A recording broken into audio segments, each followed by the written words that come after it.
دوستو یہ ہے آپ کا اپنا چینل فیکٹیکل اور اس میں ہم لے کے آتے ہیں آپ کے لیے معلومات سے بھری ویڈیوز۔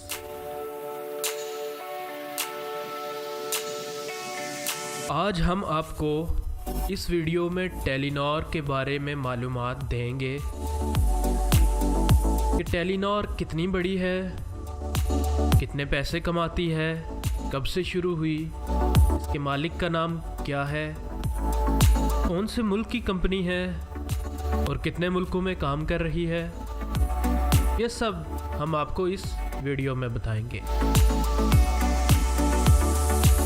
ٹیلی نار کا مالک نارویجین ٹیلی نار گروپ ہے جو کہ 13 ملکوں میں آواز، میسج، انٹرنیٹ اور پیسوں کے ٹرانسفر کی خدمات دیتا ہے۔ اس کی سروس یورپ اور ایشیا کے مختلف ممالک میں ہے۔ اس کے علاوہ دنیا کی 17 مارکیٹس میں ومپل کام لمیٹڈ کے نام سے بھی اس کمپنی کا کاروبار ہے۔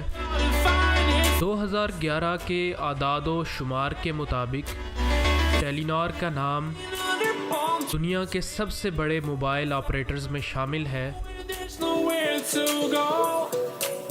ٹیلی نار نے ایک ریسرچ لیب بھی بنا رکھی ہے جو کہ 10 سال سے کام کر رہی ہے اور یہ لیب ٹیکنالوجی، مارکیٹ اور دیگر معاملات پر ٹیلی نار کے لیے تحقیق کرتی ہے۔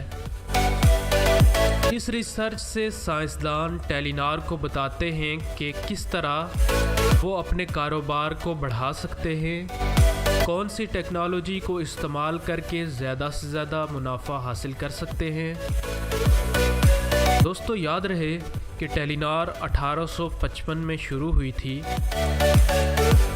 ٹیلی نار گروپ ناروے کی ایک ملٹی نیشنل کمپنی ہے جس کے 54% شیئر ناروے کی گورنمنٹ کے پاس ہیں۔ اس کے سی ای او اور پریزیڈنٹ کا نام سیگیو بریک ہے اور گن وائرسٹیڈ بورڈ کے چیئرمین ہیں۔ اس کا ہیڈ کوارٹر اوسلو کے قریب فورنبو بائروم میں ہے۔ ٹیلی نار گروپ اپنی services Norway, Sweden, Denmark, Serbia, Montenegro, Hungary, بلغاریہ، India, Thailand, Malaysia, Bangladesh, Pakistan اور میانمار میں دے رہا ہے۔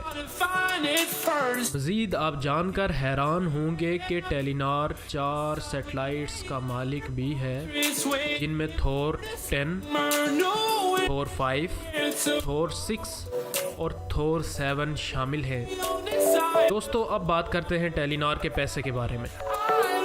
ناروے کی سٹاک ایکسچینج میں ٹیلی نار کا شیئر 2806 ارب پاکستانی روپے ہے، جس کو سمجھنے کے لیے ایسے دیکھ لیں کہ پاکستان کی جی ڈی پی 29,000 ارب ہے۔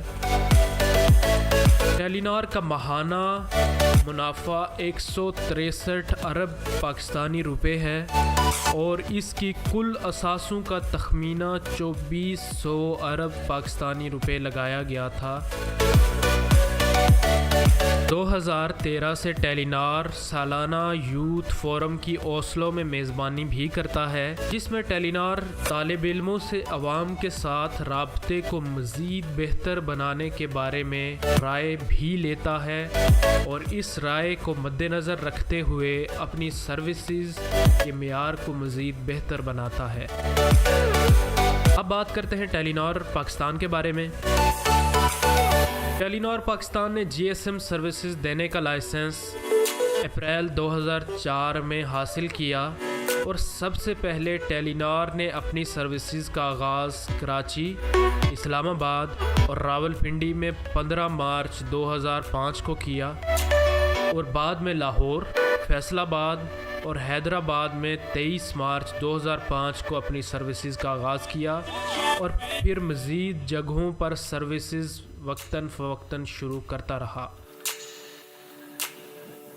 ٹیلی نار نے غریب لوگوں کی مدد کے لیے ایک چیریٹی ویب سائٹ بھی بنا رکھی ہے جس سے اپنی آمدنی کا کچھ حصہ ٹیلی نار غریب اور نادار لوگوں کی مدد کے لیے دیتا ہے۔ ٹیلی نار پاکستان کے CEO کا نام عرفان وہاب خان ہے، جن کا تعلق راولپنڈی پاکستان سے ہے۔ ہماری تحقیق کے مطابق یہ تھیں ٹیلی نار کے بارے میں حقائق جو ہمیں معلوم ہوئیں۔ اگر آپ کو بھی کوئی حقیقت ٹیلی نار کے بارے میں معلوم ہے تو کمنٹس کے اندر ہمیں بتائیں، ہم اس کو اپنے چینل پر فیچر کریں گے۔ اور دوستو، اگر آپ چاہتے ہیں کہ آپ کو مزید ایسی ہی ویڈیوز ملتی رہیں تو سبسکرائب کے بٹن پر کلک کریں اور اس کے ساتھ بیل آئیکن کو پریس کریں تاکہ ہماری ویڈیو کا نوٹیفیکیشن آپ کو ملتا رہے اور آپ ہماری کوئی بھی ویڈیو مس نہ کر سکیں۔ اگر ویڈیو پسند آئی ہے تو اسے اپنے دوستوں کے ساتھ شیئر ضرور کریں۔